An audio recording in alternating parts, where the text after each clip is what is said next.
As we approach Christmas, like most years, you've had that sort of whole year of work and the whole sort of 11 and a half months build up, and I often go down with a really sore throat, or possibly 24 hours in bed. On the 23rd, I could feel that I've got my glands are up, but again, nothing abnormal. So I decided to test, and at that point, the rapid flow test picked up that actually I was positive, which is of course a bit of a body blow because it did affect us massively for Christmas. But I'm so thankful it did, because I had no symptoms at that point. So I had a PCR test on the 24th, which again was excellent and really, really well organised.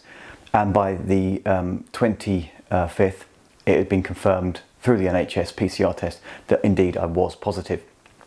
It wasn't then until the 26th that I then started to feel quite poorly. My skin was quite sore to touch. I'd started to have a bit of a fever, and I really couldn't face getting out of bed. So I didn't. I stayed in bed for the whole of the 26th. And really by the evening of the 26th, I was feeling quite rough, in and out of sleep. The next few days, I don't really remember an awful lot about them. I was fast asleep. It was really around the 28th that I started to feel that I'd got all the COVID symptoms as had been reported in the media. I'd got a fever, but having flu-like symptoms was, as I said, to be, wasn't anything unusual for this time of year. But I'd got the really, really sensitive, touchy skin. I'd also got no taste and now no smell. So that was quite a strange experience, and I was really, really lethargic, and I just remained in bed for days. One thing I did carry on doing was taking a test for those every 5 days as normal.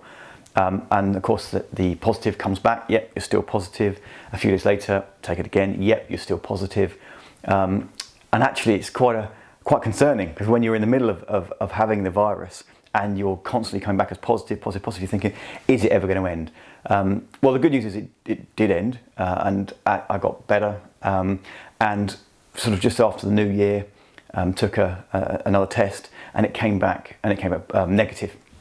So the positive news is it was negative, which is absolutely superb. Over the Christmas period, it was amazing to have these tests, because actually my son tested positive on the 26th, and then my wife tested positive just before New Year. So again, quite a strange end to what has been a really, really odd year anyway.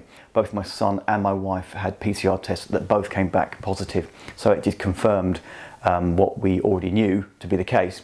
My 12-year-old daughter has managed to escape it. Don't know how, but really pleased that she has. Before we went back out into society to do things like shopping, to go and get some fresh air, because at this point we were pining a bit of fresh air, and just to go on a walk, we all took tests, and we all came back negative.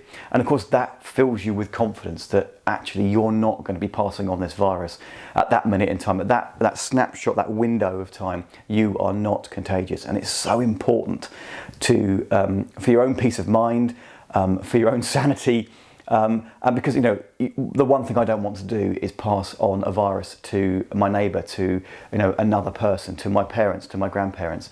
It was bad enough that I managed to sort of pass it on to my son and to my wife.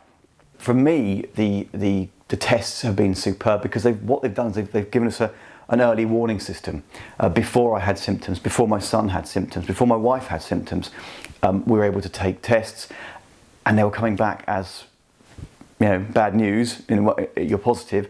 And only then we went to do the PCR test. So by the time I'd had symptoms, which had been on sort of 27th, 28th of December, I would have been contagious for 4 days.